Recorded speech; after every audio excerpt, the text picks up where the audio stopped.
Alright, तो हम लोग अभी देखने वाले हैं एक बहुत इंपॉर्टेंट टॉपिक के बारे में जिसका नाम क्या होता है, क्वांटम नंबर्स। देखो क्वांटम नंबर जो है ना वो बहुत इंपॉर्टेंट टॉपिक है और इसको हम लोग ना बहुत बार यूज़ करते हैं, ठीक है ना। जैसे हम अभी केमिस्ट्री पढ़ते जाएंगे धीरे धीरे, तो हम लोग ना क्वांटम नंबर्स का बार बार यूज़ करते रहेंगे आगे आगे जाते जाते, ठीक है ना। तो इससे हम ना कई चीज़ें सीख सकते हैं, कई बेसिक चीज़ें हैं जिनके ऊपर तुम्हारे ऑर्गेनिक के क्वेश्चन भी हैं जो डायरेक्टली आ जाते हैं, ठीक है ना, जो तुम्हें बार बार यूज़ होंगे। जैसे अगर तुमने पढ़ भी रखा होगा तो तुम्हें पता होगा कि एक तुम्हारा जो कंसेप्ट होता है वैकेंट डी ऑर्बिटल वाला, वो इनऑर्गेनिक में बहुत यूज़ होता है। तो वैकेंट डी ऑर्बिटल जो है हमें पता है कि 2 के लिए डी सबशेल एब्सेंट होती है, तो वो हम ना यहाँ से क्वांटम नंबर वाली कंडीशन से समझ सकते हैं, वो हमें समझ में आ जाएगा। मैं लास्ट में इस चीज़ को बताऊँगा, ठीक है। और उससे पहले हम लोग क्या करेंगे, हम लोग क्वांटम नंबर्स के बारे में एक पूरी इन्फॉर्मेशन लेने की कोशिश करेंगे कि भाई क्वांटम नंबर क्या है, कैसे हम लोग क्वांटम नंबर को असाइन करते हैं किसी इलेक्ट्रॉन के लिए, और सिग्निफिकेंस क्या है। सबसे पहले हम समझते हैं सिग्निफिकेंस क्या होता है। तो देखो, जैसे मान लो कि सपोज ये मैं हूँ, ठीक है, सपोज ये मैं हूँ, तो मुझे पता है कि यार इंडिया में क्या है कि बहुत सारे लोग हैं, ठीक है ना, इंडिया की पॉपुलेशन बहुत बड़ी है। तो अगर इंडिया की पॉपुलेशन बहुत बड़ी है तो हमें सरकार ने क्या किया है, हर एक को एक यूनिक आइडेंटिफिकेशन नंबर प्रोवाइड कर रखा है। क्या प्रोवाइड कर रखा है? Unique identification number, identification number provide कर रखा है, ठीक है। आपको जैसे पता होगा सभी को कि ऐसा हमारे पास एक नंबर है जिसको हम लोग बोलते हैं आधार कार्ड है। आप सबके पास में आपका सबका आधार नंबर है, जिसमें कितने डिजिट होते हैं, उन सब उसके अंदर 12 डिजिट होंगे, आप उसको नोटिस करोगे तो, ठीक है। तो आपके पास में 12 डिजिट होता है और ये 12 डिजिट जो है ना वो यूनिक है आपके लिए, ठीक है। जो नंबर आपका है ना वो और किसी का नहीं होगा, ठीक है। पूरे इंडिया के अंदर जो नंबर आपके पास में है वो किसी के पास में नहीं होगा। और सिमिलरली अगर मान लो मैं किसी एटम के अंदर जाता हूँ, मैं किसी एटम के अंदर जाता हूँ, सपोज़ ये उसका न्यूक्लियस है और ये क्या है, उसकी शेल है मेरे पास में। ये न्यूक्लियस है और न्यूक्लियस के पास में उसकी क्या है, 2 शेल हैं। सपोज़ ये मेरा इलेक्ट्रॉन नंबर 1 है और ये मेरा इलेक्ट्रॉन नंबर 2 है। मुझे क्या करना है, इन दोनों को डिफ्रेंशिएट करना है। तो मैं क्या करूँगा कि मैं इसके लिए कुछ क्वांटम नंबर लिख दूंगा। कुछ एक्चुअली क्वांटम नंबर 4 नंबर्स होते हैं, ठीक है ना। तो इसके लिए जो सेट बनेगा क्वांटम नंबर्स का, सपोज मैं उसको Qn1 लिख रहा हूँ और इसको मैं लिख रहा हूँ Qn2। तो जो क्वांटम नंबर इसके होंगे ना वो क्वांटम नंबर इसके नहीं हो सकते कभी भी, दोनों इक्वल नहीं होंगे कभी भी, ठीक है। अगर ये दोनों इक्वल हो गए तो इसका मतलब दोनों इलेक्ट्रॉन एक ही चीज़ को डिनोट कर रहे हैं, ऐसा कभी नहीं होगा, क्योंकि ये इलेक्ट्रॉन अलग है और ये इलेक्ट्रॉन अलग है, दोनों की इंडिविजुअल आइडेंटिटी है, ठीक है। तो इस प्रॉब्लम से बचने के लिए हमने क्या किया, क्वांटम नंबर से कंसेप्ट को इंट्रोड्यूस किया था, ठीक है। तो पहले हम लिख लेते हैं कि भाई क्वांटम नंबर का एक्चुअली फिजिकल सिग्निफिकेंस है क्या। तो क्वांटम नंबर्स का फिजिकल सिग्निफिकेंस होता है कि भैया these are a set of numbers that can be assigned to an electron in an atom, ठीक है। पहला पॉइंट ये लिख सकते हैं। दूसरा ये लिख सकते हैं कि these set of numbers are unique to each electron, that is no two electrons will have same set of all 4 quantum numbers. Actually हमारे पास में 4 क्वांटम नंबर हैं और चारों क्वांटम नंबर कभी भी सेम नहीं हो सकते, ठीक है। तो देखो आगे बढ़ने से पहले ना मैं एक जनरल ओवरव्यू देना चाहूँगा। मैं ये समझाना चाहूँगा कि भाई हमें एक बेसिक ना स्ट्रक्चर पता हो कि भाई हम क्वांटम नंबर से किस चीज़ को डिनोट करते हैं। तो जैसे हमें पता है कि भाई हमें ये चीज़ पता है कि हमारे पास में ये जो न्यूक्लियस है, उस न्यूक्लियस के आस पड़ोस में क्या होती हैं, ऑर्बिट्स होती हैं, है ना, जिसको हम लोग शेल भी बोलते हैं, ठीक है। सपोज़ इलेक्ट्रॉन यहाँ प्रेजेंट है मेरा, ठीक है। तो मेरे पास क्या होगा, मेरे पास में पहले एक शेल है। उस शेल के अंदर क्या होता है, शेल के अंदर होता है हमारे पास में सबशेल के अंदर होता है क्या, ऑर्बिटल। और उस ऑर्बिटल के अंदर एक इलेक्ट्रॉन होगा जिसका खुद का क्या होगा, एक स्पिन होता है, ठीक है। तो हमारा जो क्वांटम नंबर 1 है वो डिनोट करता है शेल को, जो दूसरा क्वांटम नंबर है वो सबशेल को डिनोट करेगा, जो तीसरा क्वांटम नंबर है वो ऑर्बिटल को डिनोट करेगा, और जो चौथा क्वांटम नंबर है, जो हमारा चौथा क्वांटम नंबर है इवन 4 वो हमें क्या नाम से इलेक्ट्रॉन के स्पिन के बारे में इंफॉर्मेशन देगा। तो हमें ना ये बेसिक जो स्ट्रक्चर है वो पता होना चाहिए, हमें बेसिक चीज़ पता होनी चाहिए कि जो क्वांटम नंबर हम पहला पढ़ेंगे वो क्या डिनोट करेगा, सेकंड क्या डिनोट करेगा, थर्ड क्या डिनोट करेगा और फोर्थ क्या डिनोट करेगा। ऑलराइट, तो आगे बढ़ने की कोशिश करते हैं। देखो, जो हमारा पहला क्वांटम नंबर होता है ना, जो हमारा पहला क्वांटम नंबर होता है वो होता है principal quantum number. Principal quantum number जिसको हम लोग किससे डिनोट करते हैं, एन से डिनोट करते हैं। दूसरा जो हमारा क्वांटम नंबर होगा वो होता है सब्सिडियरी क्वांटम नंबर, या हम इसे एंगुलर क्वांटम नंबर भी बोल सकते हैं, एंगुलर क्वांटम नंबर भी बोल सकते हैं, बट जो मोस्टली यूज है ना उसको हम लोग बोलते हैं एजीम्यूथल क्वांटम नंबर, जिसको हम लोग एल से डिनोट करते हैं। ऑलराइट, तीसरा जो है हमारे पास में वो होता है मैग्नेटिक क्वांटम नंबर, जिसको हम लोग किससे डिनोट करते हैं, एम सब एस से डिनोट करते हैं। सब एस का क्या मतलब हुआ कि सबस्क्रिप्ट में एस लिखा हुआ है मैंने, ठीक है, तो ये ध्यान रखना। फिर उसके बाद में जो फोर्थ जो क्वांटम नंबर आएगा मेरे पास में वो क्या होगा, स्पिन क्वांटम नंबर, जिसको हम लोग एस से डिनोट कर देंगे, ठीक है। तो देखो इसमें ना एक बहुत इंपॉर्टेंट चीज़ होती है जो जेईई के अंदर पूछी जा सकती है या नीट में पूछी जा सकती है कि भाई जो हमारा पहला, दूसरा और तीसरा क्वांटम नंबर है वो पूरी की पूरी तरीके से कैसे हैं, डिराइव्ड है। और ये किससे डिराइव हुए हैं, श्रोडिंगर वेव इक्वेशन से, श्रोडिंगर वेव इक्वेशन से, ठीक है। जबकि जो मेरा स्पिन क्वांटम नंबर है, जो मेरा स्पिन क्वांटम नंबर है वो किससे डिराइव्ड है, वो एक्चुअली डिराइव नहीं है, वो थ्योरेटिकल होता है नेचर के अंदर, थ्योरेटिकल नेचर का होता है। तो हम क्या बोलते हैं कि भाई जैसे मान लो स्पिन का क्या मतलब है, जैसे मान लो ये एक एक्सिस है और ये इलेक्ट्रॉन है मेरा, ठीक है। तो मेरा इलेक्ट्रॉन क्लॉकवाइज भी घूम सकता है इस एक्सिस के अलॉन्ग, या ये एंटी क्लॉकवाइज भी घूम सकता है। तो मैं इसके जो एक स्पिन है ना उसको मैं ऐसे लिख सकता हूँ कि एक स्पिन की प्रोबेबिलिटी कितनी है, जैसे ये ऐसा ही है, जैसे मान लो आपके पास एक कॉइन है, तो कॉइन को आप फ्लिप करते हो, तो कॉइन को फ्लिप करने पे क्या क्या हो सकता है, या तो हेड आ सकता है या टेल आ सकता है। तो आपके पास में टोटल कितनी है, दो पॉसिबिलिटीज़ हैं। बट जब आप एक बार फ्लिप करोगे, जब आप एक ट्रायल करते हो, तो या तो एक हेड आएगा या एक टेल आएगा, तो दोनों की प्रोबेबिलिटी 1/2 है। तो यहाँ पे दूसरे स्पिन की प्रोबेबिलिटी 1/2 होती है। बट एक्चुअली हमने क्या किया, हमने दोनों स्पिन को एक दूसरे से डिफ्रेंशिएट करने के लिए उसके आगे साइन लगा दिए हैं, ठीक है। तो ये वैसा ही है, जैसे मान लो कॉइन वाला जो एनालॉजी है वो बहुत सही है। कॉइन क्या बताता है कि हमारे पास में दो चीज़ें पॉसिबल हैं, दो आउटकम पॉसिबल होते हैं। एक हेड होता है, सपोज ये कॉइन के लिए है, ये हेड की प्रोबेबिलिटी है, और ये मेरे पास में टेल की प्रोबेबिलिटी है, ठीक है। तो सिमिलरली स्पिन की भी, किसी एक बॉल है जैसे मान लो, तो उसको स्पिन करने की भी दो ही पॉसिबिलिटी है, एक क्लॉकवाइज और एक एंटी क्लॉकवाइज। अगर मैं इसे क्लॉकवाइज घुमाऊंगा और एंटी क्लॉकवाइज घुमाऊंगा तो दोनों की प्रोबेबिलिटी 1/2 ही आएगी। बट दोनों स्पिन को एक दूसरे से डिफ्रेंशिएट करने के लिए हमने यहाँ पे प्लस और माइनस यूज़ कर लिया है, ठीक है। इतनी कहानी जो है वो हमें समझ में आनी चाहिए, ठीक है। तो यहाँ तक हमने बात कर ली कि हमारे पास कितने टाइप के क्वांटम नंबर होंगे। तो let us start with our first quantum number, जिसके बारे में हम लोग अभी पढ़ने वाले हैं। तो जो हमारा पहला क्वांटम नंबर होगा उसको हम लोग बोलेंगे principal quantum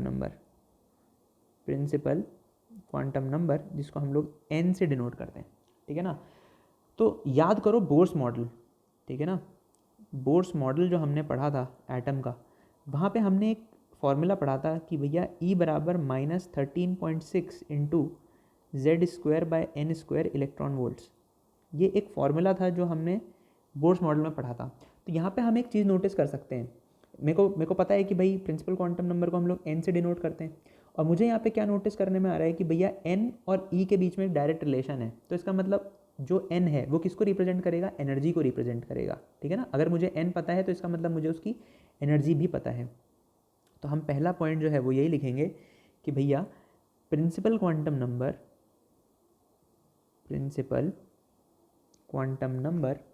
represents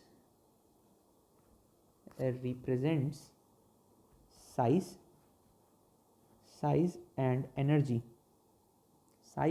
energy of an electron in a particular shell, ठीक है, इन अ पर्टिकुलर शेल। सपोज कि मेरे पास में ये एक एटम है, ठीक है, इसके अंदर मेरे पास में 2 शेल्स हैं। सपोज़ एक इलेक्ट्रॉन मेरा फर्स्ट शेल में था और जो दूसरा इलेक्ट्रॉन है वो मेरा दूसरे शेल के अंदर। तो मुझे पता है कि यार इसकी जो डिस्टेंस है वो ज़्यादा है, ये सेकंड शेल है और ये मेरी फर्स्ट शेल है। तो मुझे पता है कि जैसे जैसे n की वैल्यू इंक्रीज़ होती जाएगी वैसे वैसे एटम का साइज़ क्या होता जाएगा, बड़ा होता जाएगा। तो यहाँ पे हमें समझने लायक चीज़ क्या है, ये डायरेक्ट क्वेश्चन बनता है कई बार कि जो प्रिंसिपल क्वांटम नंबर है वो किसको रिप्रेजेंट करता है, साइज़ को एंड एनर्जी को। ठीक है, तो ये प्लीज़ इस चीज़ को बहुत ध्यान रखना कि साइज़ और एनर्जी को कौन रिप्रेजेंट करता है, प्रिंसिपल क्वांटम नंबर। चलो तो हम इसका नेक्स्ट पॉइंट देख लेते हैं। नेक्स्ट पॉइंट यही है कि भैया as n increases energy also increases. ठीक है ना, n की वैल्यू इंक्रीज करने से एनर्जी क्या हो जाएगी, इंक्रीज हो जाएगी। तो एक्चुअली n का मतलब क्या है, ठीक है, n का मतलब क्या है वो हम देख लेते हैं। देखो एक बात याद रखो कि जब भी कोई एक एटम है तो हमने ये पढ़ा था कि भैया सपोज़ ये उसकी अलग अलग शेल्स हैं। ठीक है ना, ये मेरी फर्स्ट शेल है, ये वाली जिसमें मैंने इलेक्ट्रॉन बनाया वो मेरी फर्स्ट शेल है, ये मेरी सेकंड शेल है। तो मुझे पता है कि मैं हर एक शेल को एक नाम देता हूँ, KLM या N। ठीक है ना, तो जैसे मान लो कि मैं अगर लिखना चाहूँ तो N की वैल्यू अगर 1, 2, 3 या 4 कुछ भी हो सकती है। तो वन जो है वो हम लोग यूज़ करते हैं K शेल के लिए, 2 हम यूज़ करेंगे L शेल के लिए, ये M शेल के लिए और ये N शेल के लिए। ठीक है ना, तो ध्यान रखना कि अगर इलेक्ट्रॉन मेरा फर्स्ट शेल के अंदर है या फिर मैं कहूँ कि मेरा इलेक्ट्रॉन K शेल के अंदर है, K शेल के अंदर है, तो इसका जो प्रिंसिपल क्वांटम नंबर होगा, क्या चीज़, इसका जो प्रिंसिपल क्वांटम नंबर होगा उसकी वैल्यू 1 हो जाएगी। ठीक है, तो ये एक चीज़ है जो हम लोगों को समझनी थी और आई होप ये समझ में आ गई हो। इसमें कुछ बहुत ही भयंकर चीज़ ऐसी है नहीं। देखो जब आप अगर किसी आप कोचिंग वोचिंग में जाते होगे या कहीं पर जाते हो तो आपने वहाँ पे एक फॉर्मूला पढ़ा होगा इस चीज़ से रिलेटेड। ठीक है, वो फार्मूला क्या होता है कि भैया मैक्सिमम इलेक्ट्रॉन्स जो किसी शेल के अंदर आ सकते हैं।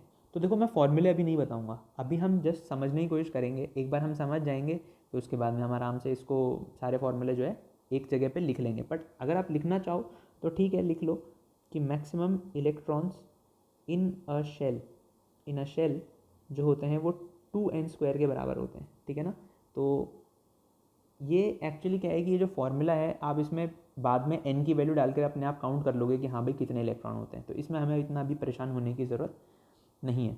तो ये हमारा हो गया first quantum number. Let start with the second quantum number. जो हमारा सेकंड क्वांटम नंबर होता है वो होता है एजीम्यूथल क्वांटम नंबर। इसके और भी नाम है, सब्सिडरी और एंगुलर, बट वो मैं यहाँ पे नहीं लिखूँगा क्योंकि ज़्यादा फेमस हमारा एजीम्यूथल क्वांटम नंबर है। एजीम्यूथल बोलते हैं हम लोग इसको। तो एजीम्यूथल क्वांटम नंबर को हमें पता है कि हम लोग L से डिनोट करते हैं। ठीक है, तो जब मैंने अभी आपको ओवरव्यू दिया था तो ओवरव्यू में मैंने बताया था कि भाई हमारे पास में क्या होता है, हमारे पास में शेल होती है, शेल के अंदर क्या होता है, सब शेल होती है। ठीक है, तो फर्स्ट जो क्वांटम नंबर था, जो प्रिंसिपल क्वांटम नंबर था, उसने शेल को डिनोट कर दिया। जो मेरा सेकंड क्वांटम नंबर है उसने मेरे सब शेल को डिनोट करना है। ठीक है, तो मेरा जो पहली चीज़ होगी, जो पहला पॉइंट बनेगा वही यही हो जाएगा कि भैया it represents the subshell within a shell. किसी भी शेल के अंदर कौन सी सबशेल के अंदर हम लोग इलेक्ट्रॉन को भर रहे हैं या इलेक्ट्रॉन शेल की कौन सी सबशेल के अंदर है, ये हमें पता चल जाएगा इस क्वांटम नंबर से। दूसरा जो पॉइंट हमारे लिए इम्पॉर्टेंट है यहाँ पे वो ये है कि it represents the shape of the subshell. तो शेप ऑफ द सबशेल, भाई शेप का क्या मतलब है, शेप मैं अभी बताऊंगा आप लोगों को कि शेप का क्या मतलब होता है। ठीक है ना, ये चीज़ें अभी हमें समझ में आ जाएंगी धीरे धीरे। ठीक है, अब यहाँ पर ना हमें दो बहुत ही इंपॉर्टेंट चीज़ें समझनी पड़ेंगी। एक तो होता है कि भाई हमारे पास में ना टोटल वैल्यूज़ कितनी पॉसिबल हैं। तो एक होता है हमारे पास में total possible values of L, एक तो ये होता है। दूसरा हमारे पास में होता है कि एक्चुअल वैल्यूज़ ऑफ एल। तो देखो यहाँ पर मैं अभी लिख रहा हूँ बट मैं इसको प्रूव करूँगा कि जो टोटल वैल्यूज़ ऑफ एल है ना वो n के इक्वल होती है। किसी भी nth शेल के लिए उसके अंदर जो टोटल पॉसिबल वैल्यूज़ होंगी l की वो n के बराबर होंगी। सपोज़ कि मैं n बराबर 2 के बारे में बात कर रहा हूँ तो L की जो टोटल पॉसिबल वैल्यूज़ होंगी ना, जितनी हो सकती हैं, वो कितनी वैल्यूज़ होंगी 2, बट वो कौन सी होंगी वो हमें इससे पता नहीं चलेगा। उसके लिए हमें जाना पड़ेगा एक्चुअल वैल्यू ऑफ L के अंदर, ठीक है ना। तो वो लाई करती है कहाँ से कहाँ तक, 0 to n-1। अब इसको हम समझने की कोशिश करते हैं। इसको हम कैसे समझेंगे, देखो मैं एक टेबुलर फॉर्म में जा रहा हूँ, तो वहाँ पे मैं क्या लिखूँगा, पहले मैं लिखूँगा value of n, value of n, मैं n की वैल्यू लिखूँगा और फिर मैं उससे लिखूँगा वैल्यू ऑफ l। अब वैल्यू ऑफ l में दो चीज़ें हैं हमारे पास में, एक तो है टोटल पॉसिबल वैल्यूज़, एक है मेरे पास में क्या, टोटल पॉसिबल वैल्यूज़, और दूसरा है हमारे पास में एक्चुअल वैल्यूज़, ठीक है। टोटल पॉसिबल वैल्यूज़ हम लोग किससे क्या लिखते हैं, टोटल पॉसिबल वैल्यूज़ कितनी है हमारे पास में, n, और जो एक्चुअल वैल्यूज़ हैं वो कहाँ से कहाँ तक लाई करेंगी, 0 to n-1, 0 to n-1, ठीक है। तो अब हम लोग ये निकालने की कोशिश करेंगे, ठीक है। तो पहले हम लोग क्या करते हैं, पहले हम लोग n की एक वैल्यू लेते हैं। सपोज़ मैं n बराबर 1 के बारे में बात कर रहा हूँ, मतलब मैं फर्स्ट शेल के अंदर हूँ। बताओ फर्स्ट शेल के लिए टोटल पॉसिबल वैल्यूज़ किसके बराबर हो जाएंगी, n के बराबर, मतलब एक वैल्यू पॉसिबल है।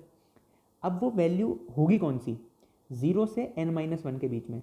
तो n-1 की वैल्यू बताओ कितनी है, 1-1 0, तो वो एक जो वैल्यू है ना वो कौन सी है, 0 है, ठीक है। मतलब n बराबर 1 के लिए l की टोटल एक वैल्यू पॉसिबल है और वो है कौन सी, 0। सिमिलरली अगर मैं n बराबर 2 के बारे में बात करूँ, तो n बराबर 2 के लिए हमारे पास एक्चुअल जो टोटल पॉसिबल वैल्यूज़ हैं वो कितनी होंगी, 2 होंगी, ठीक है ना, क्योंकि वो n के बराबर होती है। और एक्चुअल जो वैल्यूज़ होंगी वो कहाँ से कहाँ तक लाई करेंगी, 0 से n-1, तो 0 और 1 दो ही वैल्यूज़ पॉसिबल होंगी, ठीक है। सिमिलरली अगर मैं n=3 पे जाऊँ, तो मेरे पास टोटल पॉसिबल वैल्यूज़ 3 होंगी और वो 0 से n-1 तक रेंज करेंगी, मतलब 0, 1 और 2। देखो एक वैल्यू वो कौन सी है, 0, दो वैल्यू वो कौन सी हैं, 0 और 1, तीन कौन सी वैल्यूज़ पॉसिबल हैं, 0, 1 और 2, ठीक है। तो ये आई होप समझ में आ गया हो। अब अगर मैं देखूँ n=4 के लिए, तो n=4 के लिए टोटल पॉसिबल वैल्यूज़ किसके बराबर हो जाएंगी, n के बराबर, जो कि होगी 4, और एक्चुअल वैल्यूज़ कौन सी होंगी, 0, 1, 2 एंड 3, मतलब 0 से n-1 तक की। अब यहाँ पे हमारे लिए एक बहुत ही इंपॉर्टेंट चीज़ है, वो क्या है कि ये जो आप नंबर्स देख रहे हो, 0, 1 और 2, 1, 2, 3, 0, 1, 2, 3, ये एक्चुअली हमें सबशेल को डिनोट कर रही हैं। ये किसको डिनोट कर रही हैं, सबशेल को, ये सबशेल को डिनोट कर रही हैं। तो हर एक सबशेल के लिए हमने एक नंबर असाइन किया है, तो देखते हैं वो क्या है, ठीक है। तो यहाँ हम लिख सकते हैं, ठीक है। तो एक काम करते हैं, हम उसके लिए अलग टेबल बनाने के बजाय इसी के अंदर लिख सकते हैं इस चीज़ को, हम इसे यहीं लिख लेते हैं। देखो जो 0 नंबर है ना वो एस सबशेल को डिनोट करता है, ये बात ध्यान रखना। जो 0 नंबर है वो हमेशा एस सबशेल को डिनोट करेगा, ठीक है। मतलब मैं 1 एस लिख सकता हूँ, 2 के लिए एस लिख सकता हूँ, 3 के लिए भी मैं एस लिख सकता हूँ, और 4 के लिए भी मैं एस लिख सकता हूँ, ठीक है। जो नंबर 1 होता है वो हमेशा किसको डिनोट करता है, वो पी को डिनोट करता है, ठीक है। और जो मेरा नंबर 2 है वो हमेशा डी को डिनोट करेगा, और नंबर 3 हमेशा एफ को डिनोट करेगा, ठीक है। तो ध्यान रखना कि अगर मैं एस सबशेल, हम अभी तक आप लोगों ने आई होप इतना तो पढ़ लिया होगा कि एस सबशेल होती है, फिर पी सबशेल होती है। तो मैं वही एक्सप्लेन कर रहा हूँ कि जो फर्स्ट शेल है ना, फर्स्ट शेल है उसके लिए केवल एस सबशेल पॉसिबल है, उसके लिए पी सबशेल पॉसिबल नहीं है। क्यों, क्योंकि जो वैल्यू है n बराबर 1 के लिए एल की, वो 0 से n-1 के बीच में ही लाई करेगी, ठीक है। तो 1 के लिए मैं केवल s लिख सकता हूँ, 2 के लिए क्या लिख सकता हूँ, केवल s और p लिख सकता हूँ, मतलब मैं 2s और 2p ही लिख पाऊंगा, मैं 2d नहीं लिख सकता, ठीक है ना, ये बात ध्यान रखना। तो इसका ना ये जो अभी मैंने लाइन बोली कि 2d में नहीं लिख सकता कभी भी, इसका बहुत ही अच्छा यूज़ आएगा जब आप इनऑर्गेनिक पढ़ोगे। तो आप ये बोलोगे कि जो सेकेंड ग्रुप के जो एलिमेंट्स होते हैं उनके अंदर वैकेंट डी ऑर्बिटल होता है, नहीं होता है, सॉरी वैकेंट डी ऑर्बिटल नहीं होता है। तो वो इसीलिए नहीं होता क्योंकि सेकेंड पीरियड के अंदर जब हम लोग जाते हैं तो सेकेंड पीरियड के अंदर कभी भी डी सबशेल पॉसिबल नहीं हो सकती, ठीक है। क्योंकि 2d, देखो 2d नहीं लिखा है मैंने, 2 के लिए l की वैल्यू कभी 2 नहीं हो सकती, 0 और 1 ही होगी, ठीक है। आई होप इतना सब लोगों को क्लियर हो गया हो। अब क्वेश्चन उठता है कि भाई अभी हमने इसमें एक पॉइंट लिखा था, और वो पॉइंट क्या था कि भाई ये जो क्वांटम नंबर है ना वो शेप को रिप्रेजेंट कर रहा है। अब शेप को कैसे रिप्रेजेंट कर रहा है वो देख लेते हैं। देखो हर एक सबशेल की ना खुद की एक शेप होती है। अब उस शेप को हम कैसे डिनोट करेंगे वो मैं बता देता हूँ। देखो यहाँ पे एक पॉइंट हम बना सकते हैं, shape of subshells.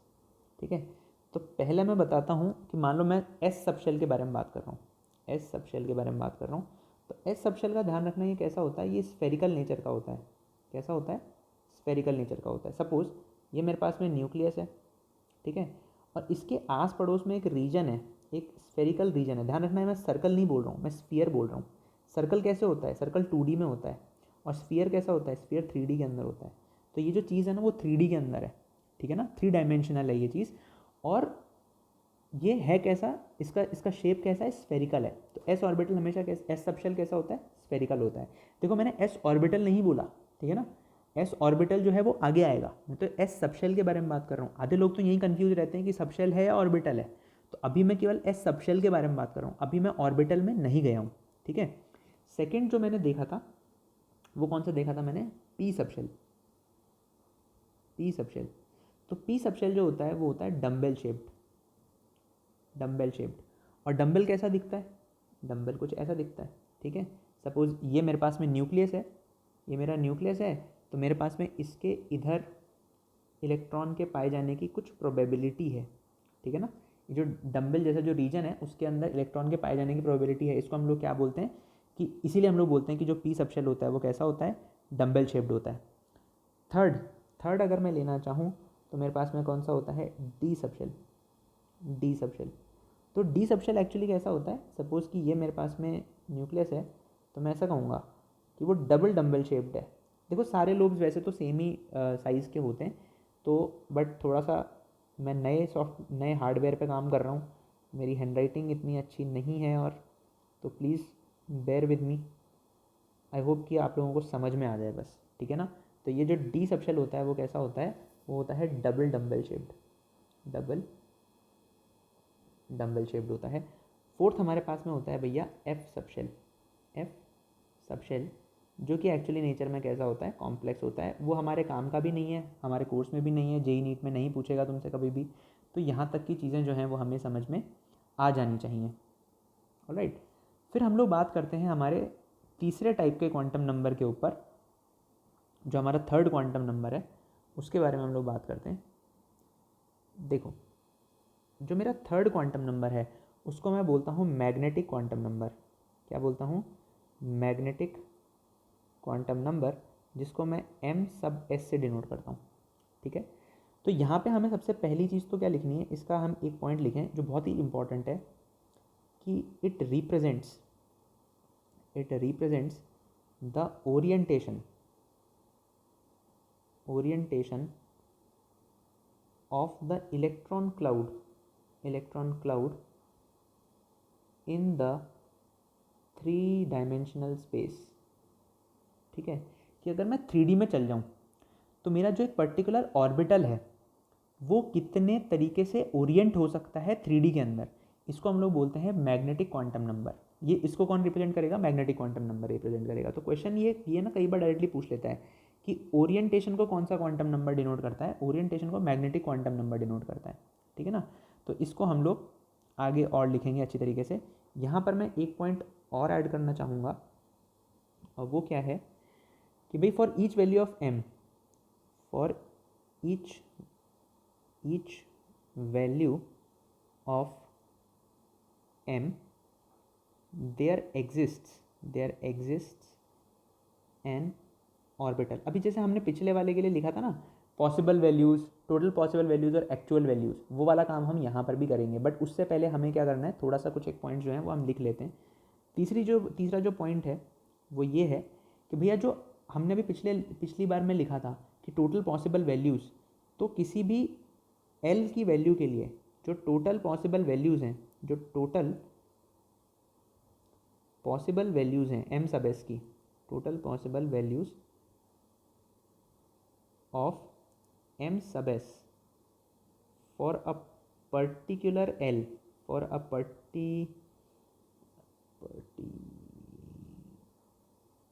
Particular L is 2l+1, ठीक है ना, ये हमें पता होना चाहिए टोटल पॉसिबल वैल्यू। अभी देखो मैं थोड़ा थोड़ा पॉइंट्स लिखवा रहा हूँ, फिर मैं इन सबको एक साथ एक्सप्लेन करूँगा, तो प्लीज़ बेयर विद मी। मैं मानता हूँ कि हाँ ये चीज़ थोड़ा सा मतलब लिखने वाला काम अभी ज़्यादा हो रहा है, बट आई होप आप लोगों को समझ में आ जाएगा थोड़ी देर बाद में। फिर हम लोग अगला लिखेंगे एक्चुअल वैल्यूज़। अगला हम देखते हैं actual values of L, actual values of M sub S for a particular L, particular L वो कहाँ से कहाँ तक लाई करेंगी, -l टू +l। जैसे पिछले वाले में हमने क्या लिखा था कि एक पर्टिकुलर n की वैल्यू के लिए जो l की वैल्यू है वो 0 से n-1 तक की सारी वैल्यूज़ होंगी, ठीक है। अब वो टोटल एक्चुअल कितनी वैल्यूज़ होंगी, टोटल एक्चुअल वैल्यूज़ n होंगी, ठीक है ना।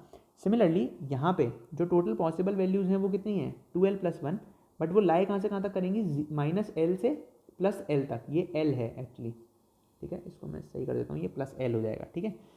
चलो, तो जैसे हमने जो टेबल बनाई थी पिछली बार, वही टेबल हम लोग इस बार भी बनाने की कोशिश करेंगे, ऑलराइट। तो सपोज़ ये मेरे पास में है value of n, value of n है ये मेरे पास में, तो मैं लिख सकता हूँ वैल्यू ऑफ l, और मैं लिख सकता हूँ वैल्यू ऑफ m सब s, ठीक है।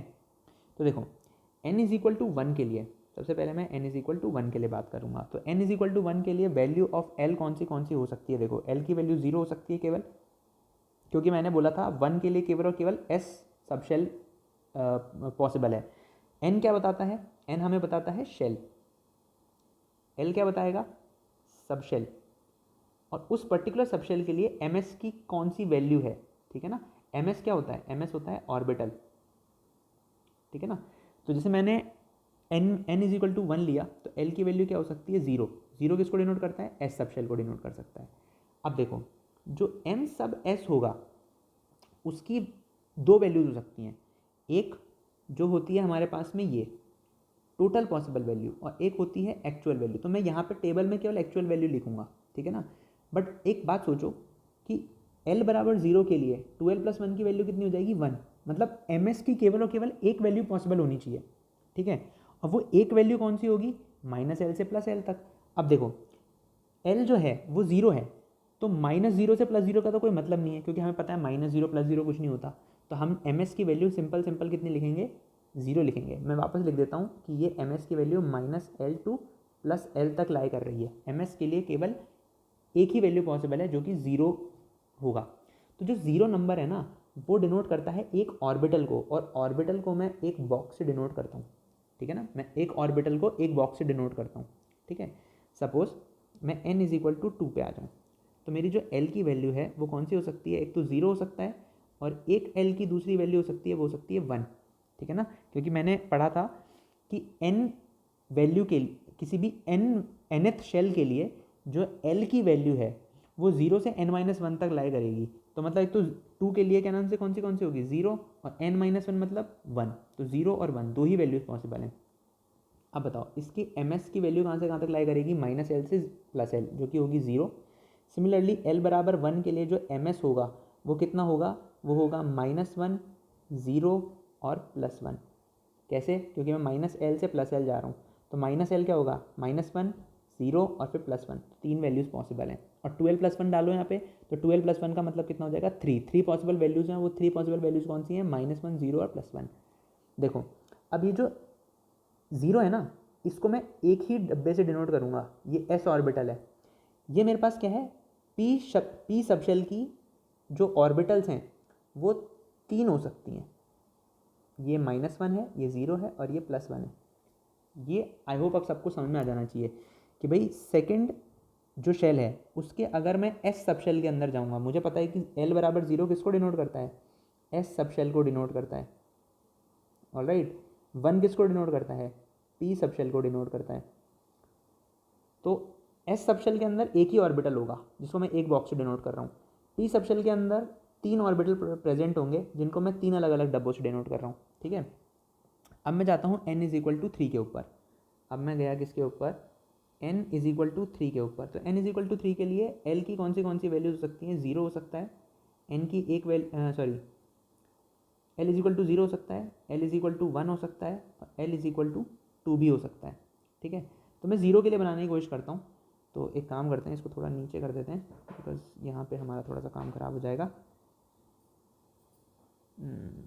ठीक है, n इज इक्वल टू 3 ले लेते हैं। तो l की वैल्यू 0 हो सकती है, l की वैल्यू 1 हो सकती है, और l की वैल्यू 2 भी हो सकती है। मुझे पता है कि इसके लिए ms की एक ही वैल्यू पॉसिबल है -l से +l तक, जो कि क्या होगी 0, जिसको मैं एक बॉक्स से डिनोट कर दूंगा। ठीक है, l बराबर 1 के लिए ms की 3 पॉसिबल वैल्यूज़ होंगी, जिसको हम लोग 3 बॉक्सेस से डिनोट करेंगे, -1, 0 और +1। इसको मैंने क्या किया, इसको मैंने 3 बॉक्सेस से डिनोट कर दिया। ठीक है, ये -1, ये 0 और ये +1 वाला। सपोज मैं 2 l बराबर 2 के बारे में बात करना चाहता हूँ, तो l बराबर 2 के लिए जो ms की वैल्यू होगी वो -2, -1, 0, +1 और +2, 5 वैल्यूज़ पॉसिबल होंगी। तो बताओ मैं इसको कितने बॉक्सेस से डिनोट करूँगा।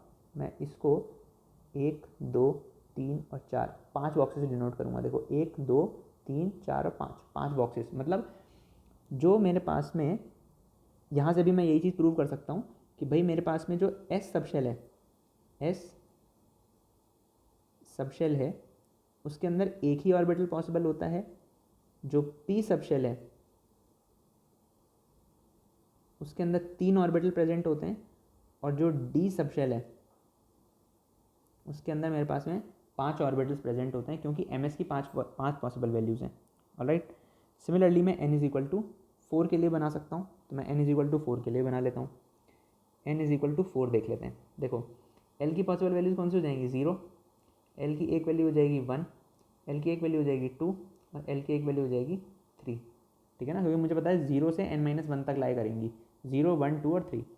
अब ms की वैल्यूज़ देखो, ms की एक ही वैल्यू होगी 0, इधर ms की 3 वैल्यूज़ होंगी, कौन सी, -1, 0 और +1। यहाँ पे मेरे पास 5 वैल्यूज़ होंगी, जो कौन होंगी, -2, -1, 0, +1, +2।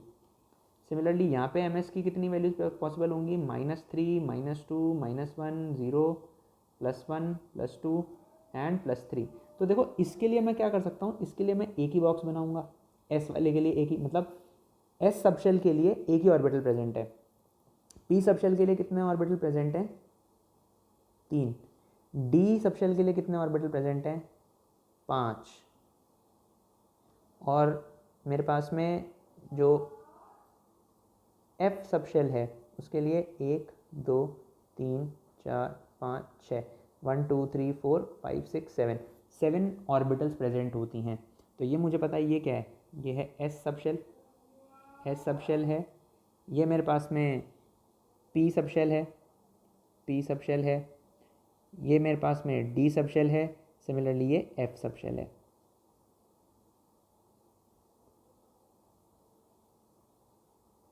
ऑलराइट, तो ये आई होप अब ये चीज़ जो है वो क्लियर हो गई होगी। तो अब क्वेश्चन उठता है कि भाई ये जो ऑर्बिटल हमने बनाया, जो हम लोग 5 बॉक्स बना रहे हैं, 3 बॉक्स बना रहे हैं, या जो हमने एक बॉक्स बनाया है, इसका मतलब क्या है। ठीक है, देखो इसका बहुत ही सिंपल मतलब है। ये हमें क्या बताता है, ये हमें ओरिएंटेशन बताता है। इसको बहुत ध्यान से समझना, कई लोगों को ये चीज़ समझ में नहीं आती। ओरिएंटेशन, ओरिएंटेशन का एक्चुअली मतलब क्या है। जैसे मैंने एस सबशेल के लिए देखा अभी, एस सबशेल के लिए देखा अभी, तो मुझे पता चलता है कि भाई एस सबशेल के लिए एक ही ऑर्बिटल प्रेजेंट, एक ही ऑर्बिटल पॉसिबल है। तो मैं उसको हमेशा किससे डिनोट करूँगा, एक ही बॉक्स से डिनोट करूँगा। मतलब क्या है कि भाई जैसे मान लो कि ये मेरे पास एक क्यूब था। ठीक है, सपोज़ ये एक क्यूब है। इस क्यूब के अंदर मुझे क्या करना है, एक स्फीयर को रखना है यहाँ पे, जिस तरीके से वो इस तरीके से रखा हुआ है कि जो सेंटर है ना वहाँ पर न्यूक्लियस है। अब मैं तुमसे एक बात पूछूं, मैं बोलूँ कि भाई इस स्फीयर को तुम अलग अलग तरीके से ओरिएंट कर दो स्पेस के अंदर, 3 डायमेंशनल स्पेस के अंदर। ठीक है ना, सब, क्योंकि अब ये क्यूब है, तो क्यूब तो 3D होता है। तो मैंने बोला कि उस 3D के 3 डायमेंशन के अंदर तुम इस क्यूब को ओरिएंट करने की कोशिश करो अलग अलग तरीके से, तुम केवल एक ही ओरिएंटेशन देख पाओगे। तो क्योंकि एस का एक ही ओरिएंटेशन है, इसीलिए हम बोलते हैं कि एस का एक ही ऑर्बिटल प्रेजेंट है। इसको इसीलिए हम लोग एक बॉक्स से डिनोट करते हैं। ठीक है, सिमिलरली अगर मान लो मैं पी सबशेल के अंदर आ जाऊँ, मैं किसके अंदर आ जाऊँ, पी सबशेल के अंदर आ जाऊँ, तो पी सबशेल में मुझे पता था कि 3 बॉक्सेस बनाए थे मैंने अभी। ठीक है ना, मैंने कितने बनाए थे, 3 बॉक्सेस बनाए थे, -1, 0 और +1, ठीक है। तो इसका मतलब हुआ कि पी के 3 ओरिएंटेशन पॉसिबल होते हैं। ये 3 ओरिएंटेशन कौन से होते हैं, एक होता है पी एक्स, एक होता है पी वाई और एक होता है पी जेड। इसको समझ कह सकते हैं हम लोग, बहुत ही आसान है। देखो सपोज़ कि ये मैंने एक 3D कोऑर्डिनेट स्पेस बनाया है, सपोज मान लो। तो ये x है, ये y है और ये z है, ठीक है ना। 3 डायमेंशनल मैंने बनाने की कोशिश करी। ये जो z है ना वो out of the plane of screen आ रहा है, ठीक है। तो देखो जो पी एक्स होगा ना, मुझे पता है पी सबशेल कैसा होता है, पी सबशेल होता है डम्बल शेप्ड, ठीक है। यहाँ पे मेरे पास में न्यूक्लियस है, तो मैं क्या करूँगा, इस डम्बल को ना एक बार तो अरेंज करूँगा एक्स डायरेक्शन के अंदर। एक बार मैं इस डम्बल को कहाँ अरेंज करूँगा भाई, एक बार मैं इस डंबल को अरेंज करूँगा, एक सेकेंड, कोई अलग कलर लेते हैं, लेट्स गो विद ऑरेंज, ठीक है। ये सपोज पी एक्स था, ये जो मैंने ऑरेंज से बनाया है वो कौन सा होगा, पी वाई होगा, ठीक है ना। और जो मेरा पी जेड है वो कैसे दिखेगा, मुझे देखो, पी जेड होगा अलॉन्ग दी जेड एक्सिस। तो मेरे पास 3 अलग अलग ओरिएंटेशंस हैं, ठीक है। कौन से, एक तो ये हो गया जिसको मैंने बोला पी एक्स, एक दूसरा हो गया जिसको मैंने बोला क्या, पी वाई, और एक तीसरा हो गया जिसको मैंने क्या बोला, पी जेड। तो इसका मतलब पी के 3 अलग अलग ओरिएंटेशन पॉसिबल थे, एक था पी एक्स, एक था पी वाई और एक था पी जेड। इसीलिए हम लोग इसके लिए 3 बॉक्सेस बनाते हैं, ठीक है। तो ये ध्यान रखना। सिमिलरली अब हम आ जाएंगे आगे हमारे डी सबशेल के ऊपर। किसके ऊपर, डी सबशेल के ऊपर, डी सबशेल के ऊपर। डी सबशेल का भाई हम जानते हैं कि ये कैसा होता है, डबल डम्बल शेप्ड होता है, डबल डम्बल शेप्ड होता है। बट यहाँ पे थोड़ा सा सब जो शेप है ना वो थोड़ी सी चेंज भी होगी, तो उसको हम लोग देख लेते हैं। देखो डी सबशेल के लिए मैंने एम एस की कौन सी वैल्यूज़ लिखी थी, -2, -1, 0, +1 और +2। इसका मतलब मैं इसके लिए कितने बॉक्सेस बनाऊँगा, 5 बॉक्सेस बनाऊँगा। और हर एक बॉक्स है ना एक ओरिएंटेशन को रिप्रेजेंट करेगा। तो इसके ना, जैसे मैंने पिछले में देखा पी एक्स, पी वाई और पी जेड, वैसे यहाँ पर भी इनके कुछ नाम होते हैं। एक होता है डी एक्स वाई, एक होता है डी वाई जेड, एक होता है डी जेड एक्स, एक होता है D X square Y square और एक होता है डी जेड स्क्वायर। एक बहुत इंपॉर्टेंट पॉइंट, देखो जब तुम कभी क्वेश्चन सॉल्व कर रहे होगे ना तो वहाँ पे तुम्हें ऐसा एक क्वेश्चन मिलेगा कि भैया D Z square is made by combination of dx square z square and dy square z square, ठीक है।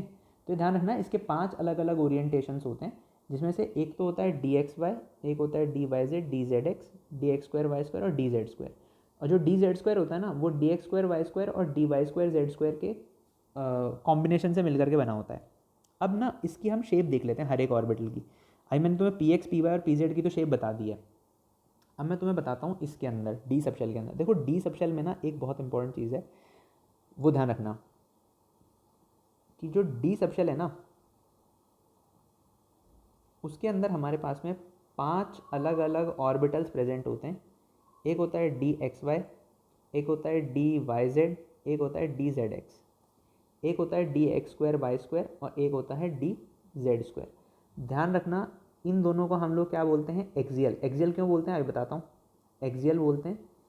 इन तीनों को हम लोग क्या बोलते हैं, नॉन एक्सियल। ये हमें कब समझ में आएगा, जब हम इनके स्ट्रक्चर को समझने की कोशिश करें। देखो करते हैं इसको समझने की कोशिश। तो पहला मैं बना रहा हूँ तुम्हारे लिए सपोज नॉन एक्सियल। पहला मैंने बनाया नॉन एक्सियल। नॉन एक्सियल में मैंने बताया 3 होते हैं हमारे पास में, D X Y, D Y Z और डी जेड एक्स। तो एक्चुअली होगा क्या, सपोज़ कि ये मेरे पास में एक्स और वाई एक्सिस है, ठीक है। तो जो डी एक्स वाई ऑर्बिटल होगी ना वो कैसी होती है, डबल डम्बल होती है। मुझे पता है कि डी सबशेल कैसी होती है, डबल डम्बल होगी। तो जो डी एक्स वाई होगी ना वो इस तरीके से होगी कि एक लोब यहाँ है, एक लोब यहाँ है, एक लोब यहाँ है और एक लोब यहाँ है। देखो सारी की सारी लोब्स सेम हैं एकदम, ठीक है ना, सबका साइज़ एकदम सेम होता है। मेरी ड्राइंग ही अच्छी नहीं है तो हो सकता है तुम लोगों को थोड़ा सा देखने में ही अजीब सा लग जाए, बट सबका सारी लोब्स जो है ना उन सबका साइज़ जो है वो सेम है, ठीक है। फिर से गलत बन गया पर कोई बात नहीं, ठीक है बनाता हूँ मैं, ठीक है ना। अब थोड़ा कंपेरेबल है बट कोई बात नहीं, ध्यान रखना सारी की सारी लोब्स कैसी हैं, इक्वल हैं। तो ये हो गया मेरे पास में डी एक्स वाई। अब देखो एक्सिस कौन सी थी, एक्स और वाई, तो जो लोब्स है ना वो एक्स एक्सिस के अलॉन्ग अरेंज नहीं है, वो एक्स और वाई के बीच में अरेंज्ड है ना। मतलब तुम्हें समझ सकते हो कि अगर मैं यहाँ से बनाने की कोशिश करूँ तो ये 45 डिग्री के एंगल पर है ये लोब, ये इस एक्सिस के अलॉन्ग नहीं है, इसीलिए मैंने इसको क्या बोला, नॉन एक्सियल बोला, क्योंकि ये अलॉन्ग द एक्सिस अरेंज नहीं है। ठीक है, फिर मैं दूसरा बनाने की कोशिश करता हूँ। सपोज मुझे वाई जेड बनानी है, तो अगर ये वाई और जेड एक्सिस है तो मेरा जो ऑर्बिटल होगा इस बार वो कैसा होगा, ऐसा। ठीक है, इसको हम लोग क्या बोलेंगे, डी वाई जेड। ठीक है, और तीसरा जो होगा वो मेरे पास में क्या होगा, सपोज ये एक्स है और ये जेड है, तो ये मेरे पास कुछ इस तरीके से हो जाएगा। ठीक है, तो ये वाली भी मेरी क्या हो जाएगी, डी जेड एक्स। तो हमने अभी क्या नोटिस किया कि भाई जो हमारी नॉन एक्सियल वो होती हैं ऑर्बिटल्स होती हैं वो किस तरीके से हैं, वो इस तरीके से हैं कि एक्स और वाई के बीच में है, मतलब उससे 45 डिग्री का एंगल बना रहे हैं। ठीक है, अब एक और बहुत इंपॉर्टेंट चीज़, ये तुम्हारे जस्ट अभी इन्फॉर्मेशन के लिए है, जब अगर तुम लोग अभी 11th में हो, बाकी अगर तुम 12th में पढ़ते हो तो तुम्हें पता है कि भाई इसको ना हम लोग T2G बोलते हैं, T2G बोलते हैं। ठीक है ना, और T2G ये एक्चुअली ये चीज़ हमारे कहाँ काम आएगी, ये हमारे काम आएगी कोऑर्डिनेशन कंपाउंड के अंदर। जब हम कोऑर्डिनेशन कंपाउंड पढ़ते हैं तो वहाँ पे हमारे ये चीज़ काम आ जाती है कि भाई इसको T2G बोलते हैं और दूसरे जो एक्सियल होते हैं उसको क्या बोलते हैं, EG बोलते हैं। ठीक है, अभी ये जस्ट एक इन्फॉर्मेशन है, इसको ध्यान रख लो, कॉपी में लिख लो, जब बाद में रिवाइज करेंगे कभी तो तुम्हें याद आ जाएगा। दूसरा जो होता है हमारे पास में वो क्या होता है, EG ऑर्बिटल्स, या फिर EG लिखने की बजाय हम लोग लिखें इसको क्या, इसको हम लोग लिखते हैं axial orbitals, axial D orbitals. तो जो एक्सियल डी ऑर्बिटल्स है ना वो दो हैं, एक तो है मेरे पास में D X square Y square और एक है डी जेड स्क्वायर। देखो अब मैं एक्सियल बोल रहा हूँ ना तो लोगों को समझ में आ जाएगा कि एक्सियल का क्या मतलब है। कैसे, देखो अगर सपोज ये एक्स और वाई है मेरे पास में, तो मेरी जो D X square Y square होगी ना इस तरीके से अरेंज्ड होगी ये। ठीक है, क्योंकि ये एक्सियल है, इसी एक्सिस के अलॉन्ग है ये लोब, इन दोनों एक्सिस के बीच में नहीं है। ठीक है, तो ध्यान रखना इसको हम लोग क्या बोलेंगे, D X square Y square. Similarly अगर मैं डी जेड स्क्वायर बनाना चाहूँ तो सपोज़ ये मेरे पास में जेड एक्सिस है, कौन सी वाली, ये वाली, ये जेड एक्सिस है सपोज़, तो मेरा जो डी ऑर्बिटल होगा, डी जेड स्क्वायर ऑर्बिटल होगा वो कैसे अरेंज होगा, ये और उसके आस पड़ोस में एक रिंग है। ठीक है ना, ध्यान रखना ये कैसा है कि एक ऑर्बिटल है, एक एक एक डंबल जैसा है और डंबल के बगल में ना एक ऐसा है, मतलब रिंग जैसी है। ठीक है, तो ये इस तरीके से मैं इसको थोड़ा सा अच्छे से बना दूँ अगर, तो ये कुछ इस तरीके से है। ठीक है, अब एक इन्फॉर्मेशन ले लो यहीं से कि इसके अंदर 2/3 इलेक्ट्रॉन डेंसिटी होती है, जो लोब है ना उसके अंदर 2/3 इलेक्ट्रॉन डेंसिटी होती है और जो रिंग है उसके अंदर 1/3 इलेक्ट्रॉन डेंसिटी होगी। ठीक है, ये क्वेश्चन क्या है कि पूछे जा सकते हैं, अगर तुम कभी MCQ वगैरह सॉल्व करोगे तो वहाँ पे तुम्हें ये चीज़ें पूछी जा सकती हैं। तो हमारे लिए एक तो ये इंपॉर्टेंट है एक्सियल का, और एक हमारे लिए इंपॉर्टेंट है नॉन एक्सियल वाला फंडा। ठीक है, चलो अब अगला आता है भाई F सबशेल के बारे में। ठीक है ना, F ऑर्बिटल अगर हम लेना देखना चाहें तो जो F सबशेल है उसका हमें पता है कि यार उसका शेप कैसा होता है, उसका कॉम्प्लेक्स होता है, तो हम उसके जो अलग 7 ओरिएंटेशन हैं उसको हम बनाएंगे ही नहीं, क्योंकि वो हमारे कभी भी JEE नीट में पूछे नहीं जाने वाले हैं। तो जो F सबशेल है उसके लिए हमारे पास MS की कितनी वैल्यूज़ होती हैं, 7 वैल्यूज़ होती हैं, जो कि रेंज करती हैं -3 से +3 तक। ठीक है, -2 -1 0 +1 +2 एंड +3। ठीक है ना, टोटल वैल्यूज़ कितनी होंगी, 7। और अगर मैं इसको बनाना चाहूँ तो मैं कैसे बना सकता हूँ, देखो 1 2 3 4 5 6, तो ये 1 2 3 4 5 6 7 ऑर्बिटल्स हो गए। ठीक है, तो यहाँ तक मुझे क्या है MS के बारे में सारी चीज़ें समझ में आ चुकी हैं। फिर मैं बात करता हूँ स्पिन क्वांटम नंबर के बारे में। जो फोर्थ है हमारे पास में वो क्या है, स्पिन क्वांटम नंबर। तो इसमें ये बहुत इंपॉर्टेंट है, इसको ध्यान रखना कि इट रिप्रेजेंट्स द स्पिन